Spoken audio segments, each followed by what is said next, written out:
The Void's full plan is finally clear. It's the ley lines. Oh, the ley lines. So the last time we really got into ley line lore was in Legion. If you guys remember in Suramar and everything, was a bunch of ley line quests. There was the quest where you used to ride around on like the spectral tiger from ley line to ley line. That was like a big thing in Legion, if you guys remember. And that was all very much Titan related, Azeroth related. So there's some interesting stuff there. We know that her end plan is immortality. Since the cinematic, we saw of Xal'atath talking to King Salad Bar, right? And she's going through her whole thing. She's like, you know, living forever is her main goal. Now, I said maybe living forever means she wants to become a Titan, maybe become the last Titan. I don't know. Because Titans can live forever, essentially. When they die, they just recoalesce in the arcane world and come back. So there's interesting shit about that. Let's see. It seems like Belial has figured out what the Void's final plan is. Let's check this one out. For 100,000 years, Xal'atath has schemed toward this moment. I say schemed because she's not the jailer. She didn't have a gigabrain plan 100,000 years ago that she's now perfectly played. No, she's... I'll say it off the bat. I know the sound of the video seems a bit low. Sometimes the Belial videos are like this. Let's see. You know, sometimes it picks up midway. We'll see. Survived and improvised her way through. And now, that is giving her the chance to become what Sargeras, the old arch-villain of the Warcraft universe, had always fought to destroy. And that is a cosmos-devouring threat. Because if you are that, if you can consume everything, yeah, your odds of survival are pretty damn good. And while doing a comparison of Midnight and War Within marketing may make you think that this is just a rerun of her plans from the War Within, just a few corrupted servants here and there, well, no, you'd be dead wrong. It is time for the big war, us versus the Void, a fight that we've been told we will lose. This is the big event. Right. And it won't be at the Sunwell. It will be initially, but look, we already know we'll get the Sunwell. Not only are we going to take an L, Blizzard has already confirmed that we're probably going to lose at some point in Midnight, and they said some main lore characters might not survive the entirety of this, you know, trifecta of expansions, and nobody died in the War Within. We're done with the War Within. The lore is already, you know, finished and sealed and written on that one. So now we're heading into Midnight. Who's the main lore character that might die? I'm not sure. I was worried that it was going to be Lorthamar, like in the cinematic or something. I was like, oh shit, he's going to die. Odds are it's going to be someone significant, some kind of, you know, probably some male character. I mean, they like killing them off. I won't get into that, but I'm just saying. But we'll see. Supposedly somebody, maybe more than one person's not going to survive this campaign. Back. But we also already Gallywix died. Yeah, but I wouldn't count him as a main character death. I think they mean something like a good guy or somebody that we consider to be on our side is going to die. Gallywix was an end boss, so yeah, he doesn't. I don't think he counts. Will get what she wants. That she will get access to her prize. Also, I could get into Gallywix lore, but he had a whole thing with Shadowlands, and he was making a bunch of deals. I think Gallywix could come back in some way, shape, or form. He did a bunch of weird shit in Shadowlands. He was off doing side deals and stuff, if you guys remember. So he might have figured out a way to, like, not really die, like to come back. Yeah, like, fucking, he's Gallywix. He's corrupt as fuck. He probably figured out a way to pay his way out of death. Azeroth. Azeroth, which appears to be a goddess trapped at the heart of our planet. And that means that Quel'Thalas is not the end, that it is just the beginning. And this is our chance to understand Xal'atath before she unleashes her devouring host. So today, I'm not going to tell you what she wants. We all already understand that by now. I'm going to talk about how she's going to get it. Now, give me a quick sec. I've got an upgrade to my setup. I really want to show you. It's from our sponsor, Ugreen. And here's the problem I solved. I wanted a proper charging station. Use the man's charging station, Ugreen. Midnight is an expansion for women. Then men. Look at Silvermoon. It's girls love that style. I love that style. I think Silvermoon's very whimsical and elfy and artsy, yes, but I think it looks great. I wouldn't say that's very girly. I was just making a comment about male characters dying in WoW because it seems to be the trope lately. But no, I don't think Silvermoon by any means is I don't think Midnight's a girl expansion. No, I'm excited to see new Silvermoon. I am. Things aren't throttling other things. It's gallium nitride powered with smart current distribution. So that confirms it's from everything safely, and the form factor is really nice. It comes with a stand. It sits upright. Subathon at launch? No, you don't got to sub to me, but I will be streaming longer. I'll be streaming longer for sure. I'm still gonna work later in the day, but I'm gonna stream maybe like a double length stream for sure on Friday. A ROG ally and a Switch 2 in the house as well. Loads of things that need charged. So you can check it out at the link down below. Ugrain continue to be absolute price to performance kings. Xal'atath exploded from the anonymity of Sentient Blade to being a core threat within the Battle for Azeroth expansion. We spent a few years exploring the afterlife in the Dragon Isles, but in the background, she was quite busy.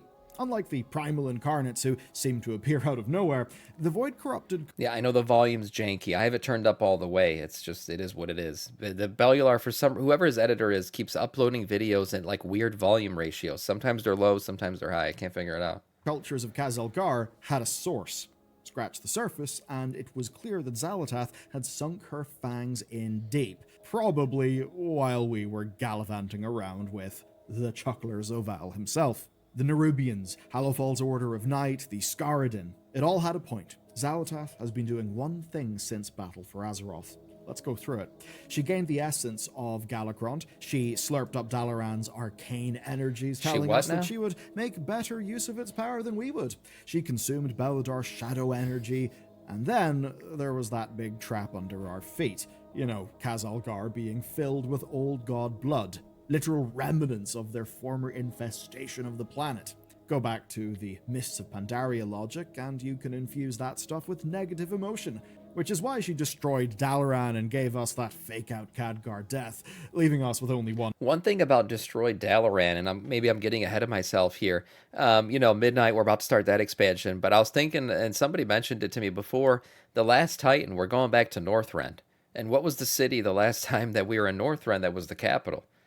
Was fucking Dalaran. That place has been pulverized. I don't think it's coming back. Now, it's a city of mages, so if anyone can rebuild a city, it'd be mages, right? They could use a bunch of fucking magic to do it or something. But I'm wondering what the hell our capital city will be in Northrend, right? I don't think it'll make it Silvermoon again, even though Silvermoon's pretty nice location, proximity-wise to Northrend. Maybe they keep it Silvermoon. But we're going to need a new capital city in Northrend if we go back there. I hadn't thought about that. Sam, will you be at BlizzCon 2026? No, I won't, but I would love to. I mean, unless I start hitting 2K viewers overnight or something, probably not. I'll still have work and shit to go to. But yeah, I'll definitely like recap BlizzCon and all that shit. Option to get mad and pour our hatred and grief into that old god blood. Of course, all for her to pump that power straight into the Dark Heart. And then finally at War Within Zen, she consumed Demencius.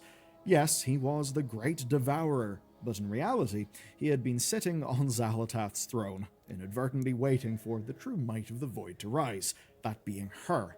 Now, what was it all leading to? What did she need all of that power for? Well, it all clicked into place in patch 11.2.7, specifically in this moment.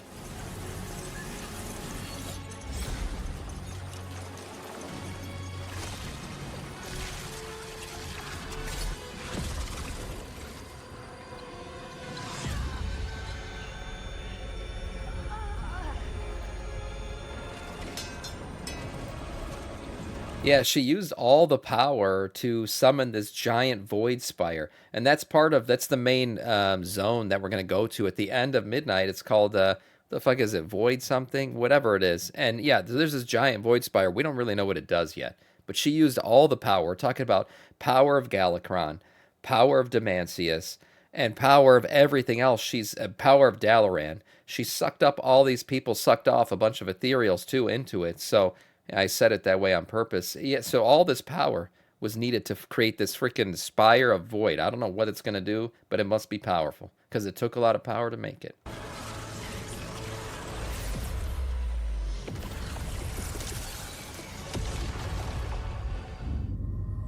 Yeah, Void Spire. That thing is the Void Spire, and it reveals a new dimension to Xal'atath's plans, because her schemes did not begin on Azeroth or Koresh. If I had to bet, this is like a final raid at some point.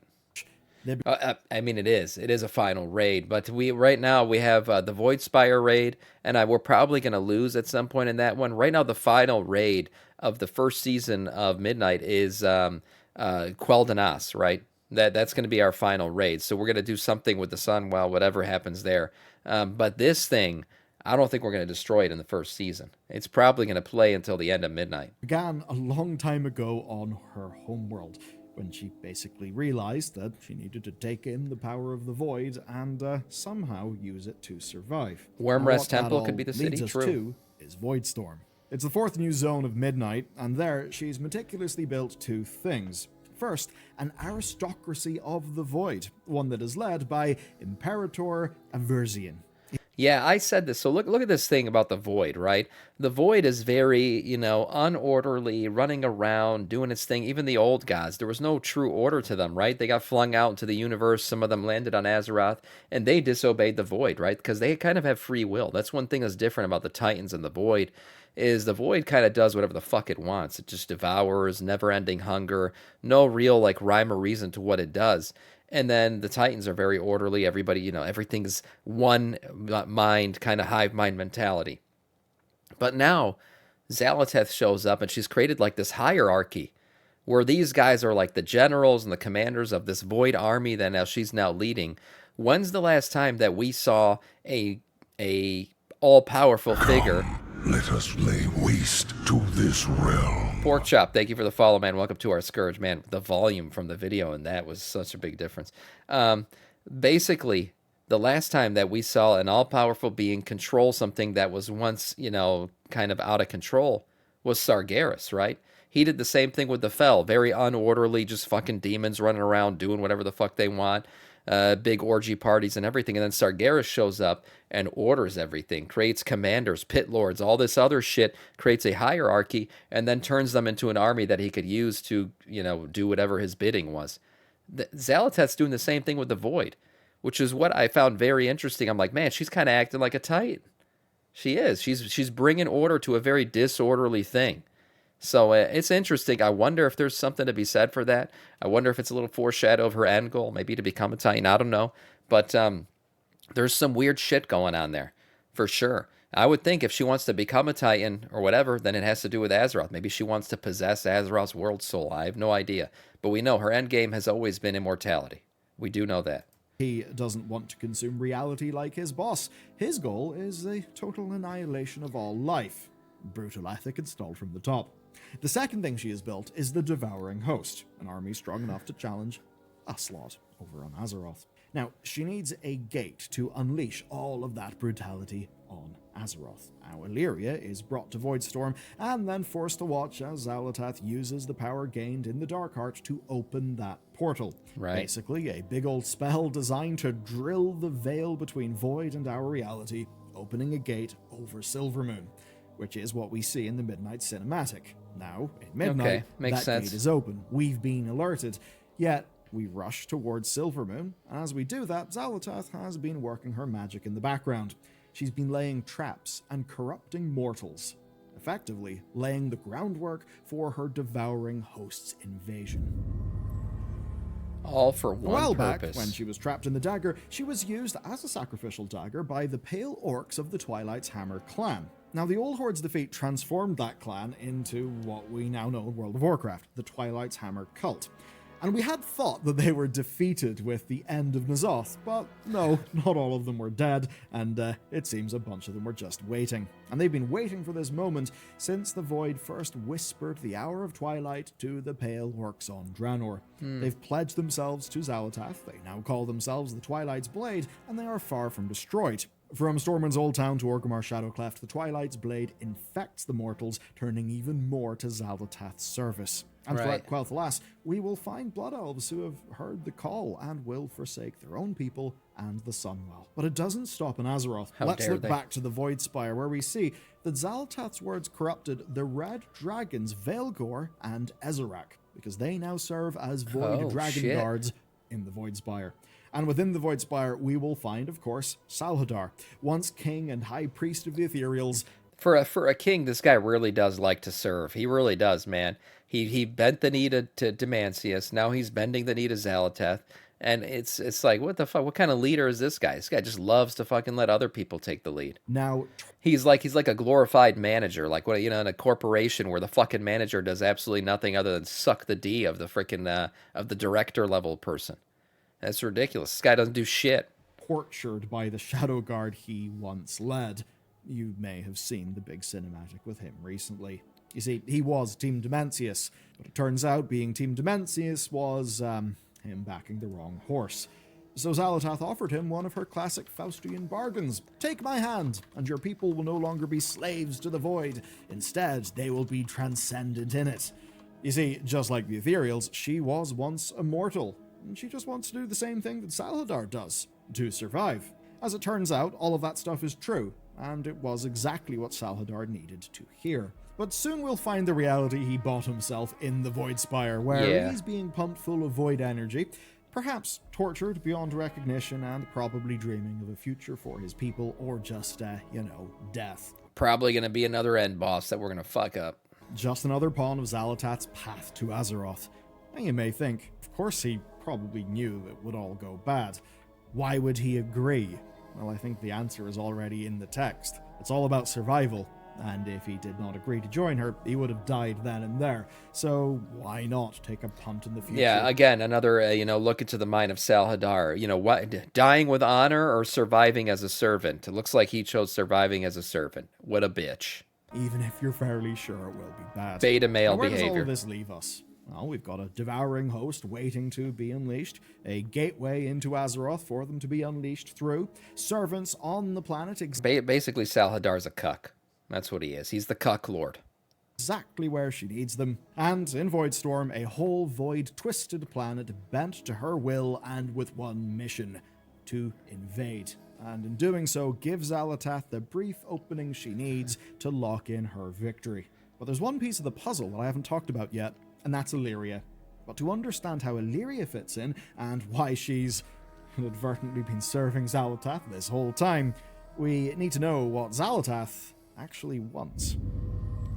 Her prize. Okay, yes. Lock in, because this is the big point of the video. What the hell does Xal'atath want? Now, the easy answer... It's got to be the World Soul, right? I mean, that's what I would assume. And right now, if he says the World Soul, you guys are all going to say I pre-watched it. Let's on pause and see. Answer is she wants the World Soul. Fuck. Fuck me. I should have kept my mouth shut. I should have kept my mouth shut because I'm literally feeding into this fucking pre-watch shit.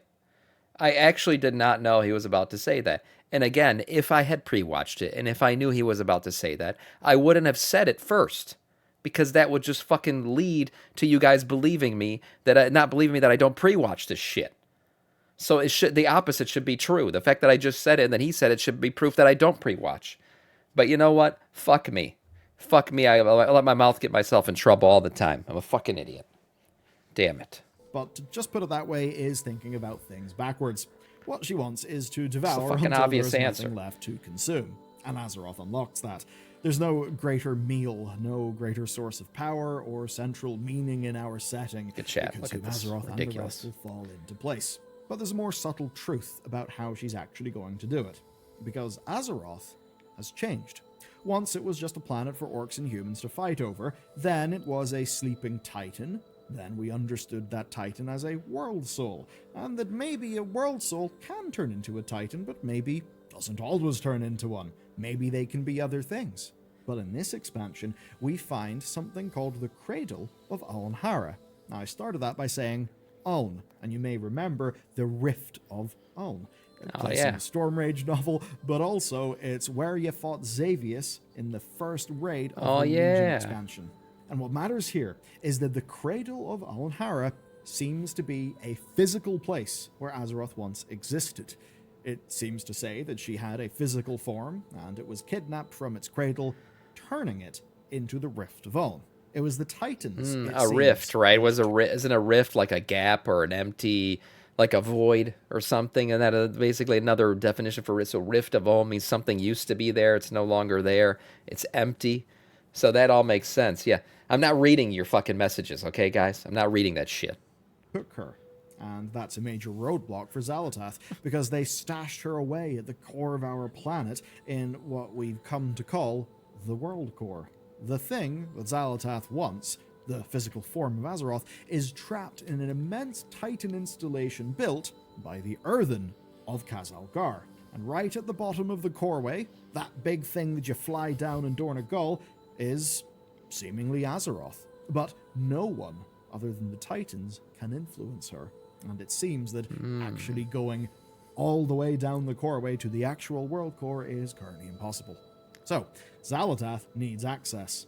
And this is where things all begin to lock into place, because everything that she's worked toward has been about one goal: access to the World Soul. Right. The energy, the Dark Heart, Devouring Host, Void Spire, everything. And the ley lines could lead her to that access. That's what he's saying.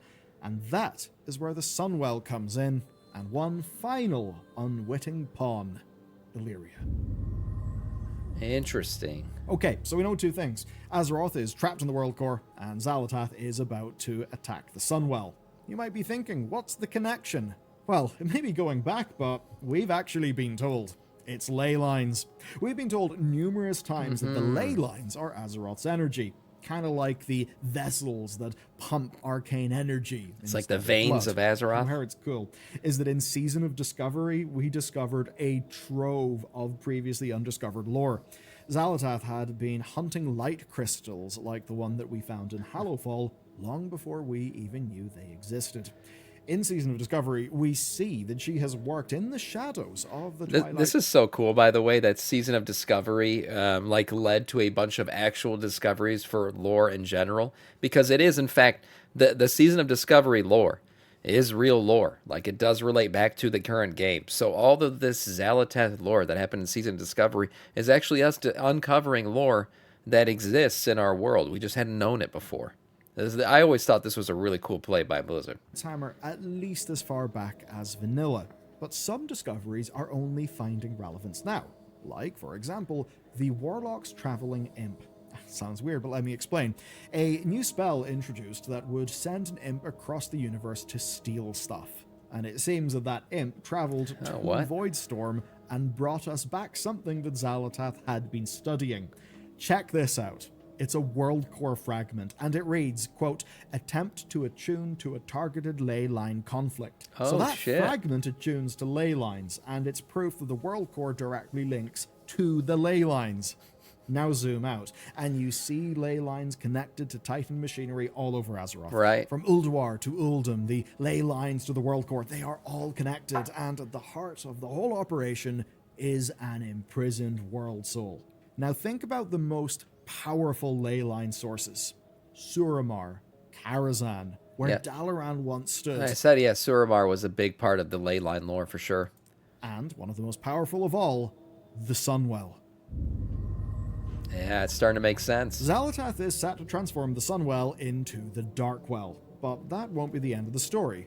We are fairly sure, like 99.9% sure, that the Sunwell is saved and that it's transformed into something called a Dawnwell. There's a lot of details we don't have, though. Yet we seem to know that we don't defeat Xal'atath, and if anything, we can kind of confirm that she corrupts a powerful ley line source.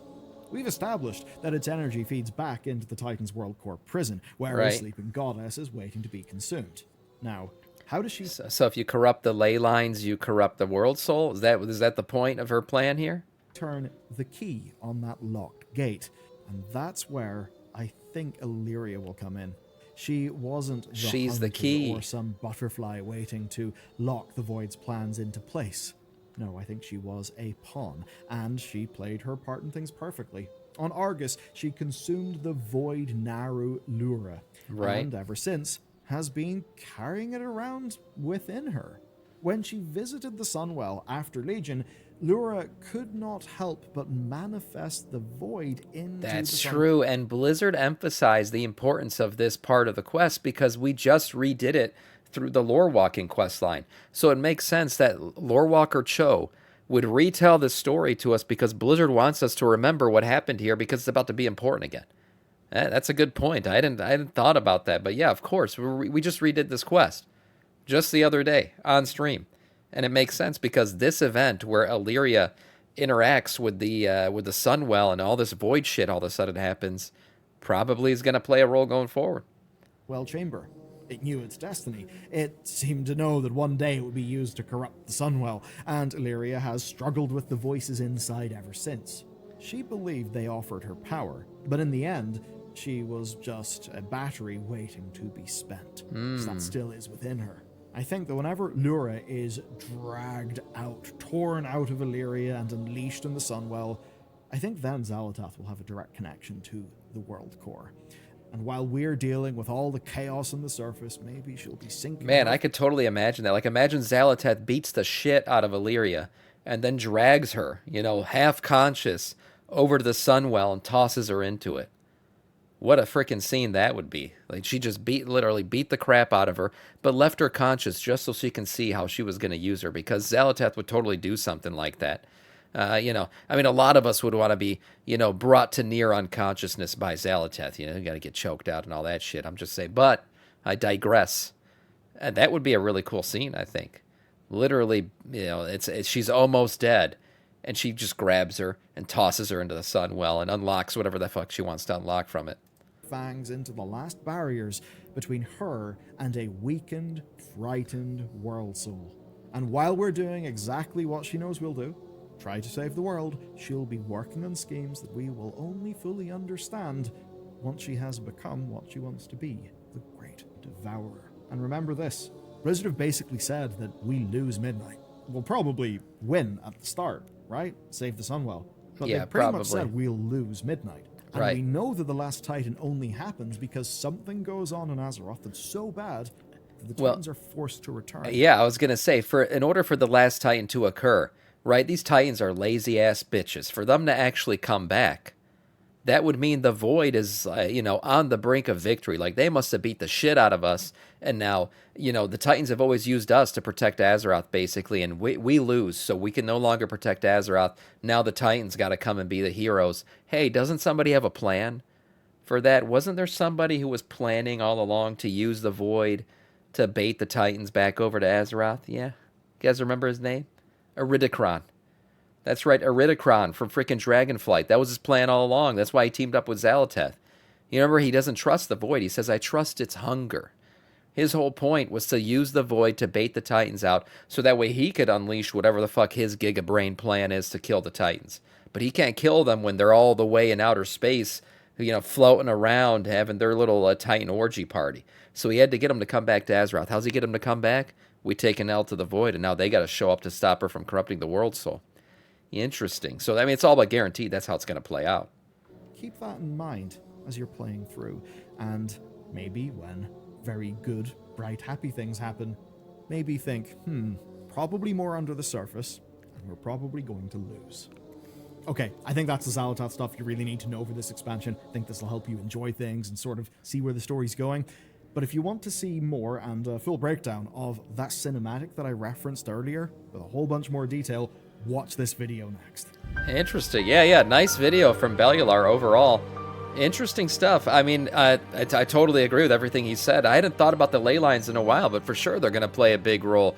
Zalamami, we still don't know if she wins. What's she get out of the victory? I'm guessing it's immortality. Does she become a Titan? Who knows? But we do know we're taking an L in Midnight, for sure. And Zally, Mommy, she's going to hand us that L, no doubt. Nice video overall from Bellular.